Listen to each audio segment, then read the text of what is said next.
Hello guys, what's up? Welcome to my channel. Before anything else, please follow my Facebook account and my IG account. And subscribe to my channel.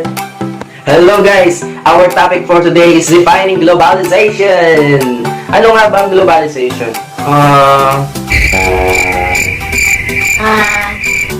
Ang globalization, ito ay ang pakikipagtulungan sa mga taga-ibang bansa upang mapabilis ang proseso ng pag-i-import at pag-i-export ng mga material na bagay o ang ating mga pangangailangan.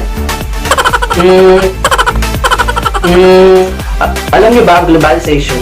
Ito ay competition. Bakit naging competition ang globalization? Dahil mas hinihikayat ng ibang mga Pilipino ang mga produkto ng mga taga-ibang bansa kaysa sa hikayatin nila ang sariling mga produkto. Parang mas nagugustuhan nila ang mga produktong galing sa ibang bansa kaysa sa sarili nating mga produkto. Kaya hindi nyo ba napapansin dito sa Pilipinas parang nasasakop na ng mga iba't ibang kultura na galing sa ibang bansa kaysa sa palawakin o i-improve ang ating mga kultura at ipakita ang kagandahan ng ating kultura dito sa Pilipinas. Alam niyo ba, ang globalization ay may tatlong konsepto. Una, privatization. Pangalawa, deregulation. At pangatlo, liberalization. Una, privatization. Hinihikayat ng konsepto na ito na isa pribado ang mga negosyo na pagmamay-ari ng gobyerno.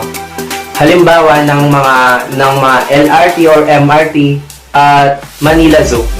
Pangalawa, deregulation. Kailangan hayaan ng pamahalaan ang pakikipag-ugnayan sa isa't isa upang maging matatag ang ekonomiya. Halimbawa ang ERC. Pangatlo, liberalization.